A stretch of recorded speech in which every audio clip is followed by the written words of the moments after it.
네, 안녕하십니까. 신지식인 정인태입니다. 저는 국립한국복지대학교 특임교수를 역임했습니다. 물가 잡기 명분으로 세계경제 테러하는 미국, 안타까운 일이 아닐 수가 없습니다. 물가를 잡는다라는 명분을 내세워 가지고 세계경제 테러를 하고 있는 거죠. 그래서 미국이 금리를 올려야 할 때는 올리지 않고, 그리고 물가 상승률이 뭐 2%, 3%, 4%, 뭐 7% 넘어가서 늑장 대응을 했다라는 거죠. 이게 이 사람들이 지금은 물가를 2%대로 잡아야 된다 이런 외침을 하고 있는데, 사실상 앞뒤가 하나도 맞지 않는 행동을 계속하고 있습니다. 그리고 이 미국의 연준이라는 것은 사기업 은행 연합회예요.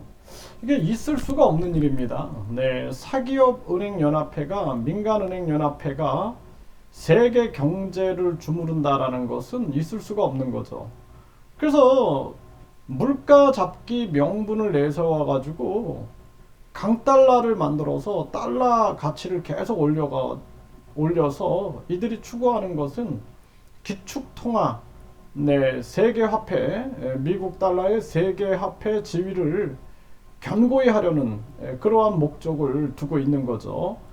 그러면서 강달러를 만들어 가지고 인근 국가들을 궁핍화 전략을 쓰고 있는 거예요. 그래서 많은 지금 나라들이 경제 위기를 겪고 붕괴하고 있는, 서민들이 몰락하고 있는 이러한 상황들이 만들어지고 있는 것입니다. 세계 경제를 테러하고 있는 거죠. 테러. 아주 심각한 문제가 아닐 수가 없다. 그래서 이러한 부분들에 대해서 네, 지금 보게 되면은 글로벌 금융시장 덮친 R의 공포, 그러니까 경기 침체의 공포를 말하는 거죠. 시장 관심이 인플레에서 이제는 경기 침체로 가고 있다. 이 미국이 이렇게 만든 거예요. 네, 미국의 민간은행 연합회가 이 사기은행 연합회가 완전히 금융을 장악해가지고 그 금융을 장악한 세력들은 유대 세력들이죠. 유대 금융 세력들. 결국에는 세계를 경기 침체로 몰고 가는 겁니다. 믿었던 소비마저 0.6% 떨어지면서 미국 경기 침체 결국은 경기 침체가 올 수밖에 없는 거죠. 산업, 생산, 제조업, 심리 등 일제히 부진하다. 그러니까 새로운 세계에서 많은 기업들을 끌어당겨 가지고 미국에서 사업을 하게끔 했는데, 지금 현대차 같은 경우에도 미국에서 멕시코로 옮길 것을 검토한다 이렇게 나오죠. 이들의 이기심에 치를 떨게 되는 겁니다 지금. 네, 그래서 결국에는 경기 침체를 의도적으로 만들었다, 이렇게 보시면 됩니다. 그래서 미국이 기준금리 15년 만에 최고에도 내년에 금리 인하 없다 이렇게 또 계속 외치고 있는 거죠. 계속 강달러를 만들기 위한, 이 머릿속에는 강달러밖에 없는 거예요. 강달러. 그래가지고 이 미국의 연준이 민간은행 연합회인데, 이들은 결국에는 금본위제를 엎어버렸어요. 달러를 35달러를 갖다 주면은 금 1온스를 줘야 돼요. 그러니까 우리식으로 말하면 4.6달러를 갖다 주면은 금 한 돈을 줘야 되는데, 이걸 다 엎어버리고 무한대로 달러를 막 찍어내고, 그러다 보니 결국에는 달러에 대한 신뢰도가 떨어지는 겁니다. 그리고 이제 여기에 대해서 중국도 사우디와 석유 결제를 달러가 아닌 위안화로 하자 이런 걸 외치고 있죠. 그러니까 계속해서 세계 경제를 테러하면서 강달러를 만들고자 하는 이 생각이 머릿속에 그거밖에 없는 거예요. 막 기업들 막 무너지고 많은 사람들이 정리해고돼도 이거 신경 안 쓰는 겁니다 지금. 이거 미국이라는 나라가 참 나쁜 나라다라는 생각을 안 할 수가 없어요. 그러니까 이 중국의 시진핑이 그리고 북한 김정은이, 푸틴, 이 지금 미국의 민주당, 그리고 미국의 이 연준, 이런 자들이 일본의 우익, 세계 평화를 다 해치고 세계 시민들을 궁핍하게 만들고 있다. 이 안타까움을 금할 수가 없습니다.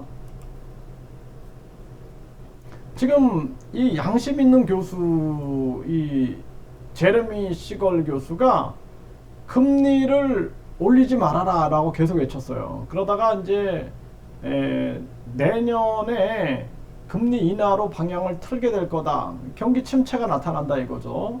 그래서 연준을 강도 높게 비판을 하고 있는 겁니다. 네, 그래서 우왕좌왕 금리 인상 안 된다 이런 얘기를 계속하고 있는 거예요. 그래서 이 제레미 시걸 교수는 제가 봤을 때 미국에서 그 정상적인 사람이에요. 정상적인 사람. 네. 서민들은 이자 폭탄인데 은행은 이자 파티를 하고 있다. 금리 인하해야 한다. 결국에는 금리를 인상시켜 가지고 부자들이 더 부자가 되는 세상을 만드는 거예요. 그 뒤에는 4차 산업혁명이 있다. 네, 그래서 4차 산업혁명을 통해서 부자들은 계속 부자가 되게 만들고 가난한 자들은 계속 가난하게 만들고 있다. 그리고 완전히 세상이 이 4차 산업혁명 중심 사회로 변화하고 있다. 그것이 목적이다. 네, 이렇게 서민들을 몰락시킬 수가 없죠. 그래서 머스크는 연준 심각한 침체 막으려면 당장 금리 인하하라 라고 외치고 있는 거고요. 유엔이 금리 인상 중단 촉구에도 미국은 인플레 잡으려면 갈 길 멀다 이런 식으로 엉뚱한 소리들을 하고 있는 거예요. 그러니까 유엔은 양심의 소리를 내고 있는 거고 연준은 민간은행 연합회니까 자기들의 이익을 쫓고 있다 이렇게 보면 되는 거죠. 네, 달러 기축통화 지위 나눠갖기 중국의 국내외 시도가 가속화되고 있다. 그러니까 중국이 도전을 하니까 이 지위를 놓지 않기 위해서 움직이고 있다라는 거죠. 달러 패권 균열 노리는 시진핑 위안화로 원유 결제하자 이렇게 하니까 더 미국이 지금 난리를 치고 있는 거고 우크라이나에 패트리엇 지원하겠다. 핵폭탄 꺼내든 러시아, 미국도 타깃이다 해서 계속 전쟁을 고조시켜가지고 강달러를 만들려고 하는 이러한 부분이다. 대만에서도 지금 대만 해협이 불붙으면 한반도는 무사한가. 결국에는 대만에서도 계속 전쟁 위기를 만들고 있고 사우디는 이란 핵무기 가지면 예측 불허 상황된다 경고. 그러니까 이란과 또 사우디의 이 긴장 고조 문제 그리고 이스라엘 이란 정권 당분간 버티겠지만 결국 무너질 것 해가지고 이스라엘과 또 이란 여기에 또 갈등 문제 이스라엘군이 미군과 지중해에서 이란 핵시설 타격 훈련을 하고 있다는 거죠.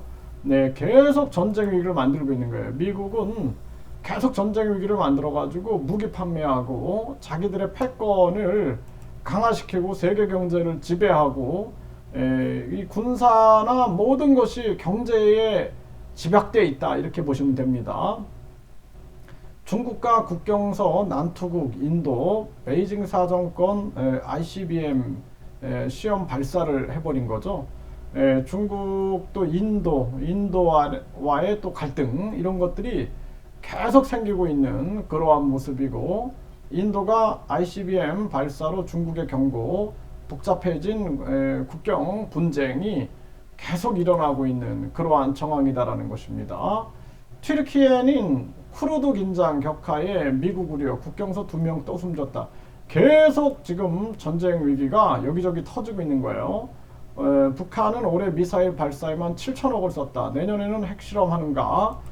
지금 일본이 반격 능력 보유 선언하면서 전쟁 가능한 국가 현실화되면서 아주 심각한 이 동북아의 위기, 대만, 중국, 북한, 일본 이런 상황이 만들어지고 있고 중국은 위드 코로나 이대로 전면 이행하면 100만 명이 사망한다. 이 중국도 굉장히 지금 혼돈 속으로 지금 빠져가고 있고 최악 시나리오에서는 150만 명이 사망한다 이런 얘기가 나오고 있고요. 네, 중국 위드 코로나 뒤에 베이징 화장장이 24시간 풀가동되고 있다라는 것입니다. 네, 그러면서 지금 전 세계는 혼란 속으로 가고 있고 미국은 물가 잡기 명분으로 세계 경제를 테러하면서 결국에는 전쟁 위기와 혼란 그리고 세계의 경제를 미국이 주도하기 위한 계속된 흐름을 만들어가고 있다라는 것입니다. 여기 이제 한국이 가장 큰 피해자가 되고 있는 거예요, 지금. 그래서 한국은 금리를 즉각 내려야 된다. 즉각 내리고 일본이 마이너스 금리를 유지한 것이 그게 이유가 있다. 저는 그렇게 보고 있어요. 또 중국이 금리를 내리는 것이 이유가 있다.